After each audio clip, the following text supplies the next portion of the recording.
Hello and welcome to another exciting episode of the Weekly Shonen Jump Breakdown for the week of October 30th, 2017. I almost said November.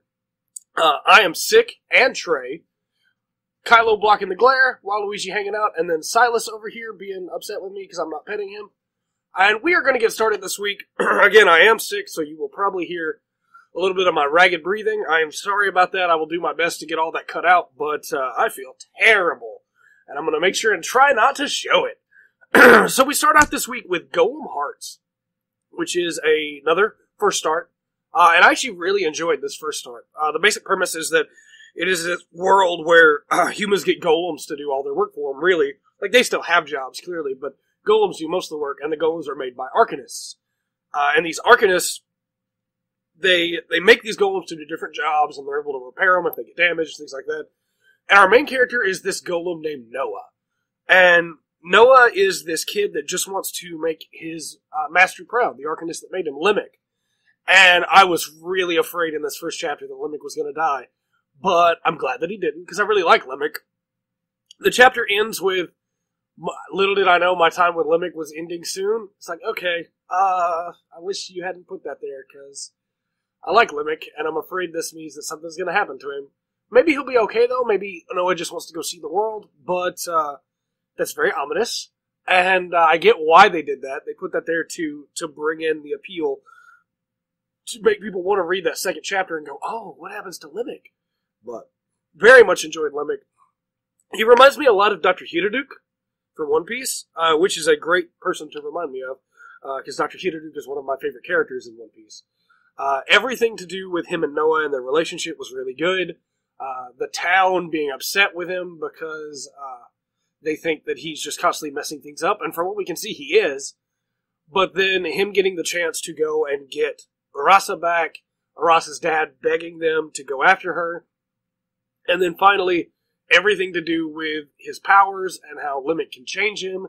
And I assume that since the cover art has Noah also holding a set of Arcanist tools, that eventually Noah will be the one controlling it, and Lemmeck will be gone, and Noah will be able to change himself. That's really cool. I think that's a really cool way to do it. It's very much like the alchemy from Full Metal Alchemist, except Noah is a homunculus, basically. So, well, very similar. Golems are very similar, but I very much enjoyed it. Noah smiling at the end, because everybody's talking about how great a Arcanist Lemmeck must be. Like, that got me. That got me right here. I was like, oh, my heart! So yeah, I loved their relationship. Everything to do with Noah and Lemmeck was great. The world looks interesting, and I'm looking forward to more from Golem Hearts, for sure. Next up, we have One Piece Chapter 883, Merienda. And this is also a really good chapter. We had a lot of really good chapters this week. Everything about the reveal with Katakuri was crazy to me. I love it. I love that Oda added that. That's why he's been hiding his face on the side, is because he's got these scars on the side, that his mouth is ripped. And I also love that he says he's not going to underestimate Luffy, and drops that huge amount of mochi on him, intending to suffocate him. And then he's like, man, I haven't had my snack time. It's 40 minutes late. My tea's cold. I'm going to go get me my snack time. Because anybody else would be dead in that situation. Nobody else would live through that. And to have Luffy eat his way out, and then for the first time ever look like he might be getting tired of eating. Like, that's such a good point. Luffy is the antithesis to this entire pirate crew. They're all food-based, and he's Luffy. So, I mean, if you could get Luffy, Sabo, and Ace all there to eat, then, man, Whole Cake Island would have been gone a long time ago. But everything about Katakuri's transformation, I say transformation, it's not really a transformation, it's just that's what he's been hiding. He really was Dogtooth. Who knew? Who knew? The fact that he lies on his back when nobody can see him, and relaxes, but still tries to live up to that pedestal that the rest of his family has put him on, is really good to me.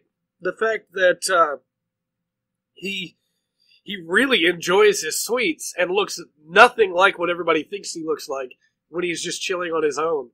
I love it. I love that Katakuri tries to look cool for his siblings and is just this This guy who wants to lay back and enjoy sweets when nobody's around to see it. Luffy, of course, breaks in.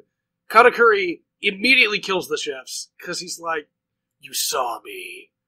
And then, determines he's got to kill Luffy. But Luffy finally gets a hit in on him. And Katakuri has what has become a very nice joke, and will probably be a joke for a long time, on the subreddit for One Piece, which is, so what if you landed a hit? And I love it. I love it so much. Katakuri's so mad. And Luffy thinks that he's figured out his powers, and I have a couple ideas for what it could be. My big theory is that Katakuri can't use armament and observation haki at the same time. My alternative theory is that when he's so angry, he can't use his observation haki. Because he keeps talking about how, beforehand anyway, he was talking about how he could see what Luffy was going to do, and it didn't matter what Luffy tried to do. And then, of course, there's the third theory, which is just that, hey, he didn't get to finish his snacks. So he's weak. He's low on power. He has that snack every day at a specific time. And that may seem like a cop-out to some, but I actually don't think it is at all. If you do something every day, consecutively, and then miss it, you feel it. And especially when it's a meal like that, I feel like Katakuri, if he does run on sweets, like he talks about how he does, then he's probably feeling that too. I'm still leaning on the armament observation haki theory. That's the one that I personally ascribe to right now. But we will see which one of those is true as time passes. Meanwhile, Luffy's back up to full power, and Kong guns him. So we will see how that turns out next chapter. But this was a very, very good One Piece chapter. Very much enjoyed it. My throat's getting dry. I'm sorry.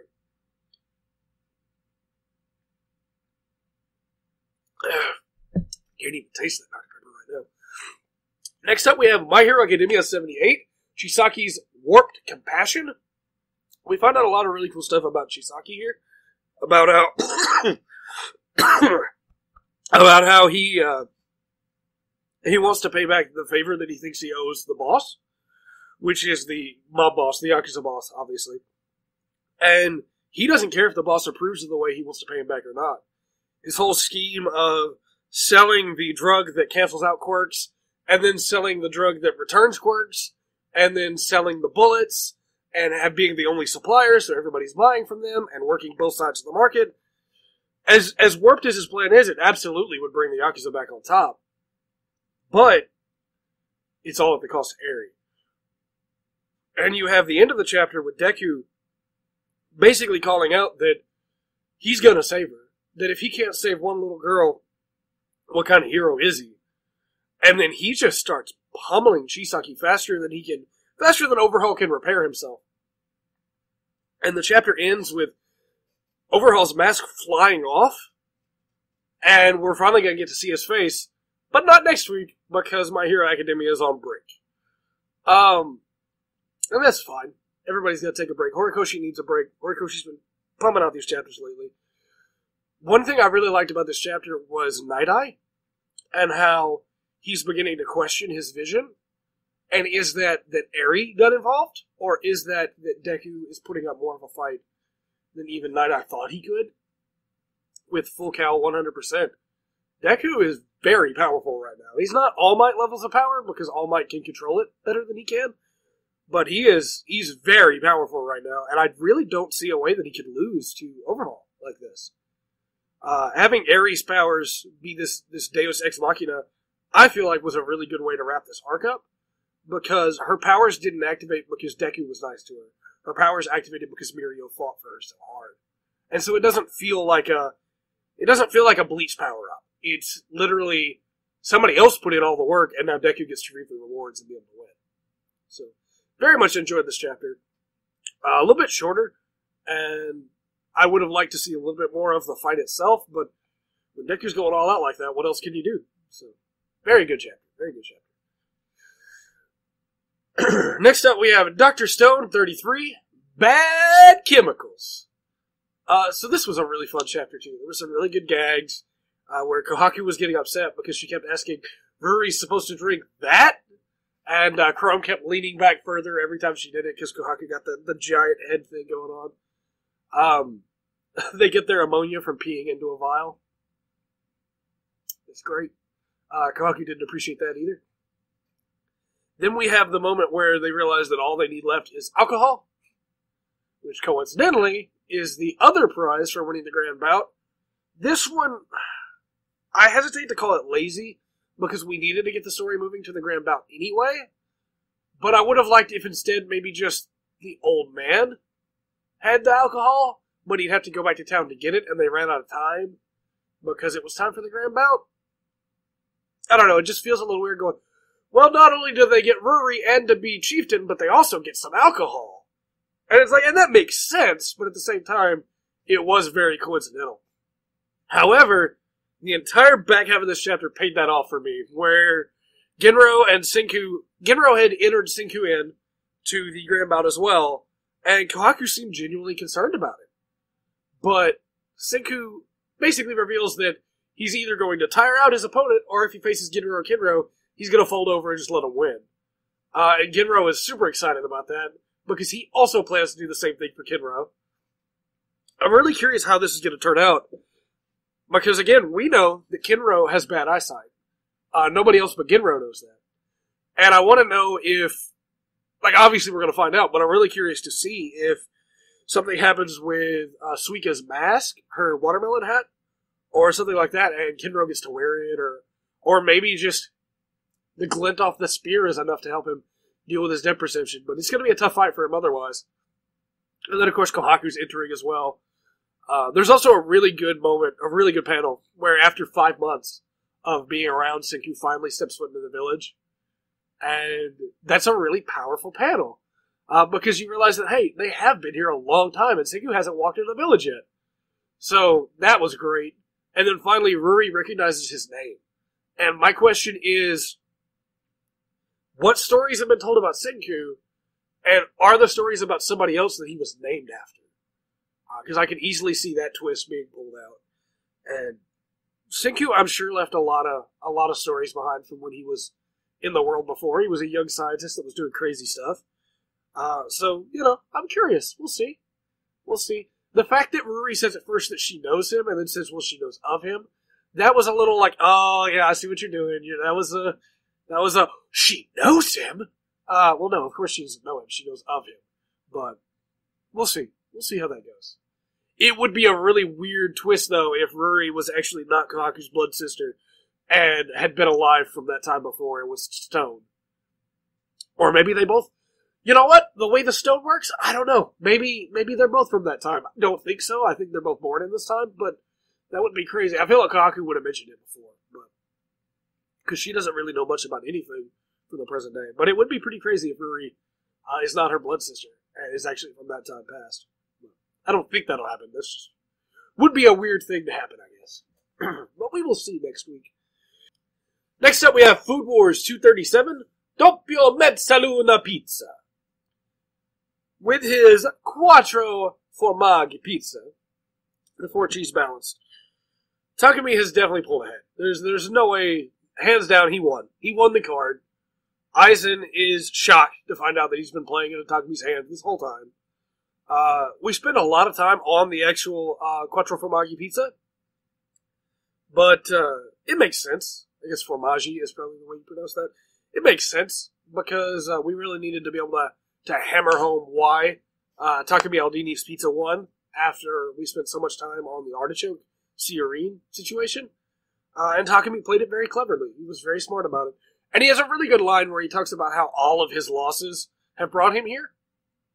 And I love that when a character learns from their losses and is able to excel later on. He even talks about how Aizen sicking Mimisaka on him earlier is the only reason why he won. And that's great. I love that. We have a really good panel where Saito praises the team's tenacity. And Momo basically doubles down. She's like, don't talk to me, I'm busy.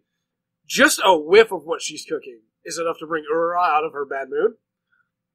And we get to see that the Apple effect is going to be in full form next week with Megami versus Momo.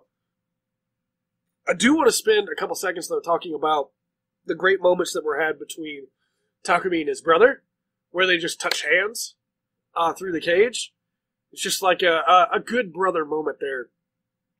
Because you could tell that his brother was worried about him throughout most of this part of the arc.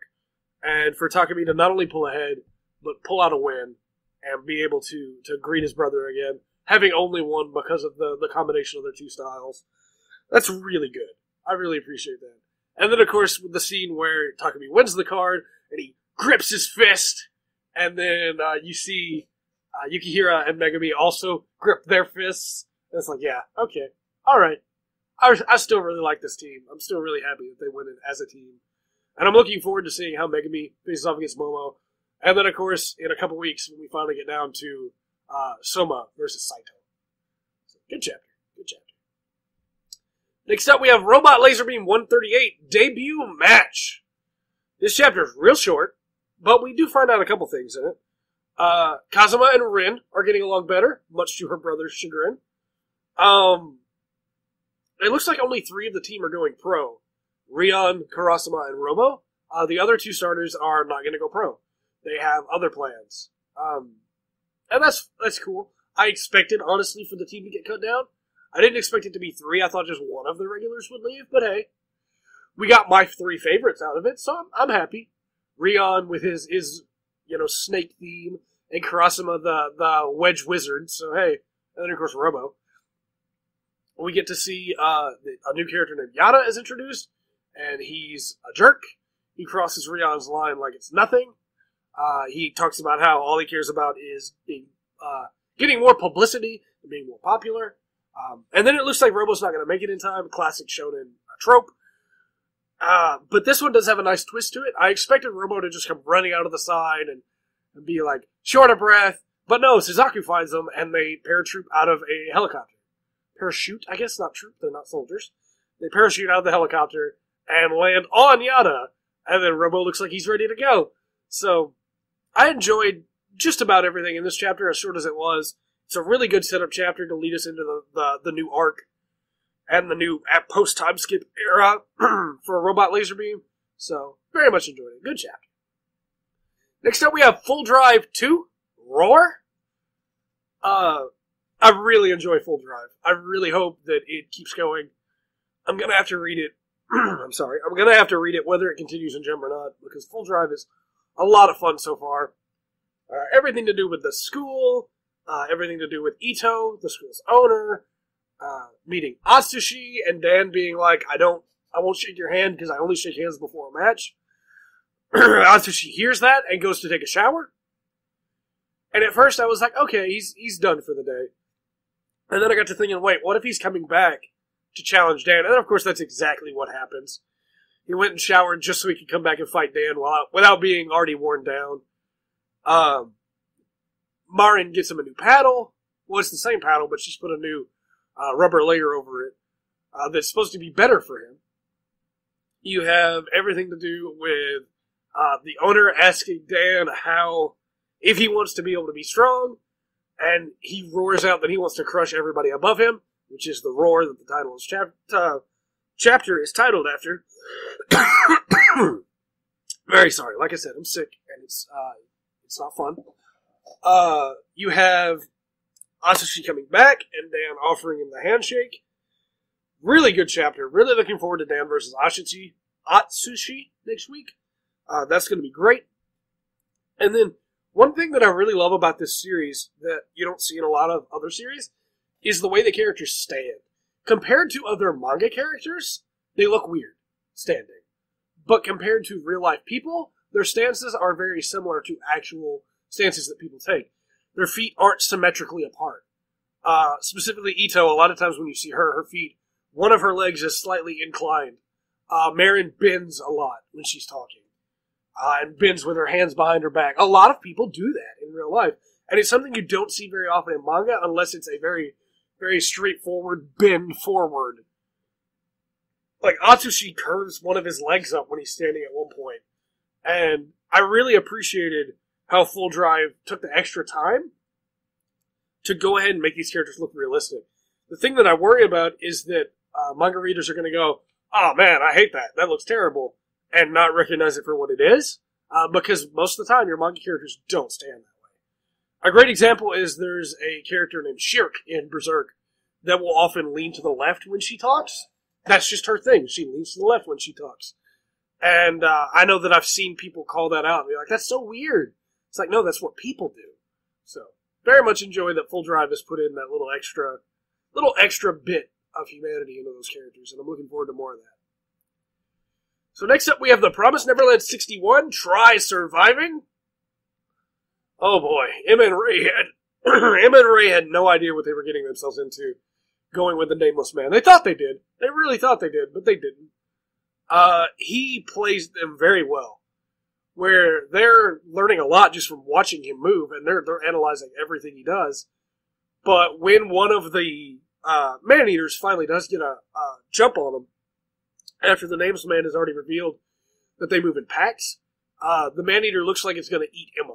And Ray is able to pull her down in time, but then he falls, and the man-eater goes at Emma again, and were it not for the Nameless Man, she'd be dead. Like, she has that moment where she can see that it's about to rip her head off. And so she tries to thank him, and he's like, no, don't thank me. Don't thank me. Because it's not dead. It's regenerating, and it's going to call the others. And then she's like, you could have told us that sooner. And he's like, I didn't, out of spite. So he had them right where he wanted them, in the palm of his hand. And the chapter ends with him, all three of them standing on this little ridge looking down on this whole pack of man-eaters. There's a couple things about this chapter that really stood out to me. The first one is that they are still learning. Definitely they are still learning. And they still have a lot to learn, but they're doing their best to copy everything he's doing. But the Nameless Man still plans to kill them. He wants to kill one of them to drive the other one to despair so that that one also dies, and then intends to kill Gilda as soon as he gets back. He hasn't dropped his plan to kill them. And he has a really good moment where he has to try and decide which one does he want to kill. Does he kill Emma, who is the actual, plan maker? Or does he kill Ray, who is the smart one that is able to keep the plans going? And there's a really nice panel that's just divided, where you get to see both things happening. I really loved the panel where Emma thought she was about to get eaten. And you just see it eating her head, because it's colored a different way. So even though I saw it and was like, no, that didn't happen, I still had a moment where I was like, but then because it's colored a different way, you immediately recognize that, oh. And so then when Ray gets to her later and you can see her back and you don't see her head, I knew she was fine. But I still really appreciated that panel. And it means a lot for Emma because it shows that Miss Overconfident Emma can now see that this is far more dangerous than she originally thought it was. I also love that these man-eaters aren't anything like the demons we've already seen. They're very different. They don't have the hooves, and they don't have the horns. They're more shaggy, and have a lot of eyes on the front, and not the recessed eyes that we see with the masks of the other demons. So I'm curious, are these wild demons? Or are these from a different tribe of demons, maybe? And if so, there's a lot of questions that I have, but they seem more animalistic than the others. So I'm leaning towards the wild demon idea right now, which would explain why the Nameless Man calls them man-eaters instead of demons. I also really like that they regenerate, because it means that they have some kind of core somewhere that you have to get to, and the Nameless Man knew that, and never intended to kill it. It was just to stall it, just out of spite, to make them realize what they were actually running into. So, really good chapter. Really good chapter.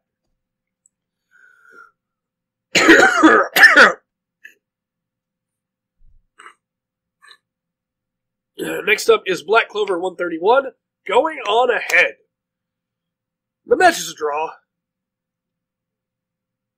The match is a draw. And at first I was like, okay, sure, the match is a draw. But what this winds up doing is bringing us to a finals, which is a match that I care about, but narratively is just going to upset Asta, and I honestly don't want to hear him complain about it later. Because what this brings us to is two more matches in the same chapter. We rushed through these matches to get there. But before that, there are some cool things I wanted to call out. Zerk's taunting everybody, his teammates, his enemies, and then himself. That's really good. The fact that he's able to recognize that he did make a mistake, and will hopefully learn from that in the future. Asta going to get just flat out going to collapse.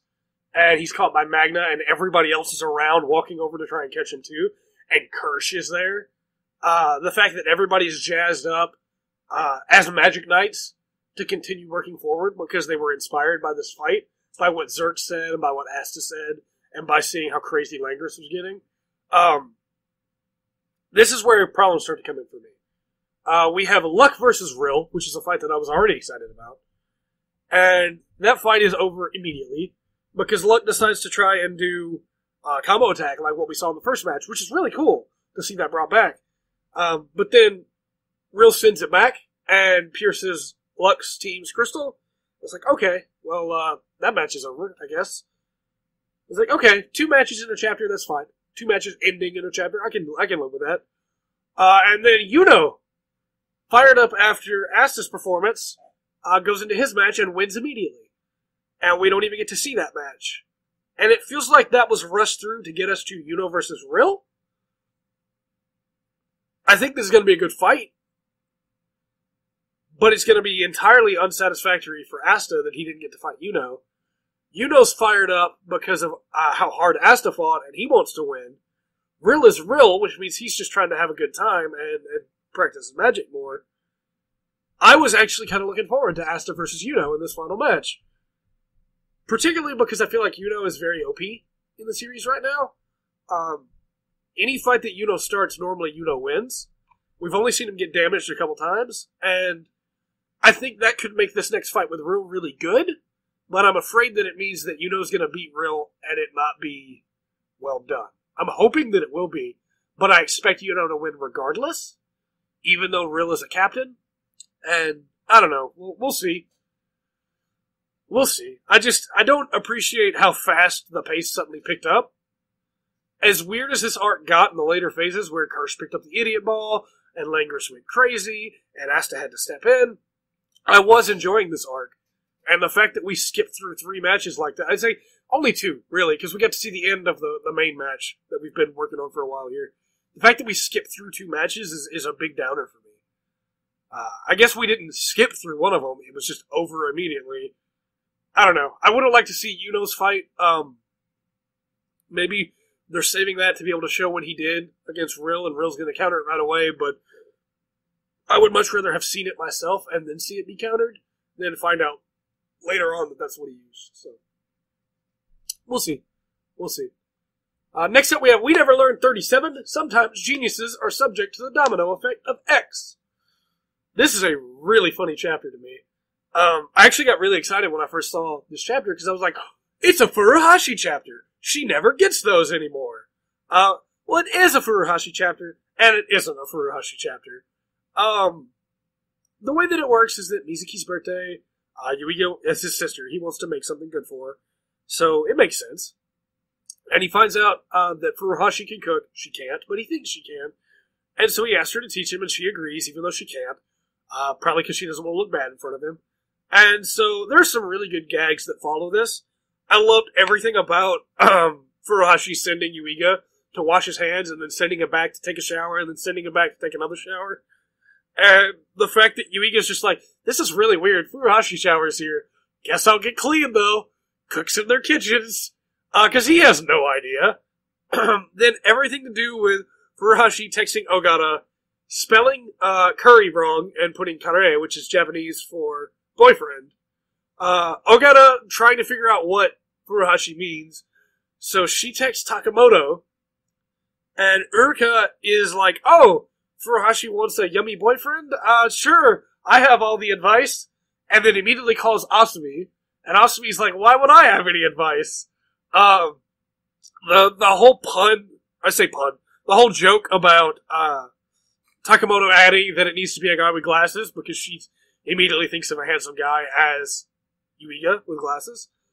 Asumi tells her to stop challenging her study, or interrupting her studies, and then calls Karisu and challenges her over whether or not they've had boyfriends before. Asumi says she does, that her dad's already approved him. Karisu says she does, that he cleans for her. Obviously both of them are talking about Yuiga.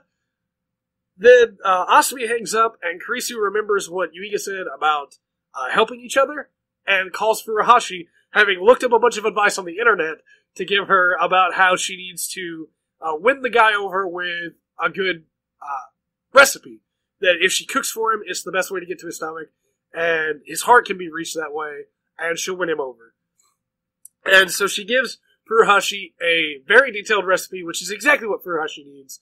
And Furuhashi is able to make a wonderful dish that Yuiga takes it and her of curry, the dish of curry, that is, Furuhashi and the curry back to Mizuki, who is not happy at all that her brother bought Furuhashi over.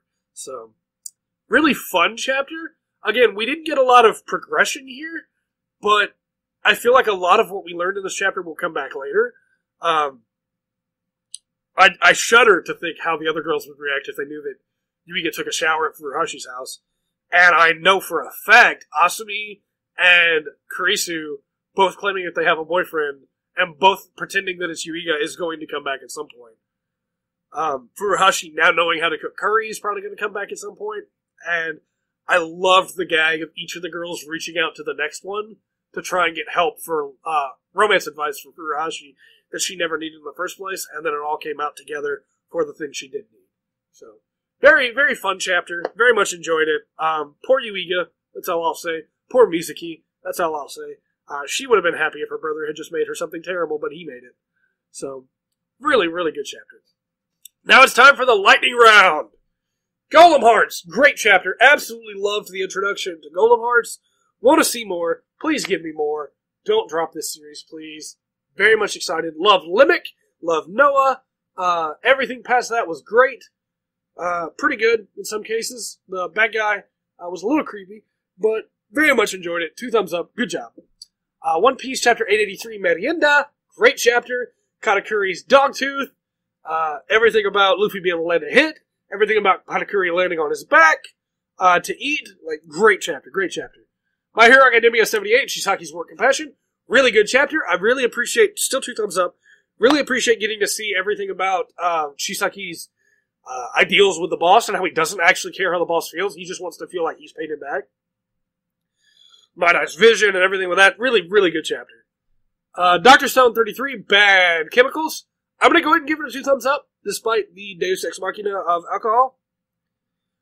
Very good chapter regardless. Everything to do with... Sorry. Everything to do with Genro and Kinro and Senku, the Grand Bout, mixing all the chemicals together, and Kohaku's reactions. Really good chapter. Really good chapter. And then, of course, Senku stepping into the village. So. Food Wars 237, Doppio Mezzaluna Pizza. Good chapter. Really good chapter. We spent a long time talking about the pizza, which we needed to, but I felt like that time could have been spent on other things. And then, of course, having the brother moment, and then the moment where the team was working together. That was all really good, and then we got to see a good Eyes and Face. So good chapter. Good chapter. Robot Laserbeam 138, debut match. Good chapter. Again, not a lot happened, but we got some good information. We got to meet Yada. Looking forward to seeing him crush. And then he did get crushed, literally, as Robo parachuted down on top of him. So, yeah, good chapter. Full Drive Chapter 2, Roar. Loved it. Absolutely loved it. Full Drive is going to continue being a series that I love. I hope. Very, very good chapter. Loved the way the characters stand. Loved everything to do with Atsushi and Dan not accepting his handshake. Marin getting him that new rubber put over his paddle. Great chapter. Great chapter. Promise Neverland 61. Try Surviving. Great chapter. Everything about the demons, the man-eaters. Everything about Emma thinking she's about to get eaten. Everything about the Nameless Man still trying to kill them. Teaching them lessons. Them learning. Great chapter. Great chapter. Black Clover 131. Going on ahead. I'm going to call this one even. Because I really disliked how fast we moved through the other 2 matches, but I really, really appreciated Kirsch being there to try and go get Asta. And we all know, I'll admit it, I'm a Kirsch fan. I'm biased. I'll admit it. I also really loved Zerx calling himself out, along with all the rest of his teammates, warning Mimosa that she needs to be more careful. I'm going to call it even, because I really disliked what they did with the super fast matches, but I really appreciated everything else. We Never Learned 37. Sometimes geniuses are subject to the domino effect of X. Really good chapter. Loved the gags. Loved loved everything to do with moving through the different girls as they were each trying to reach out to each other. And then, of course, the scene at the end with poor Mizuki. Poor Mizuki. 2 thumbs up.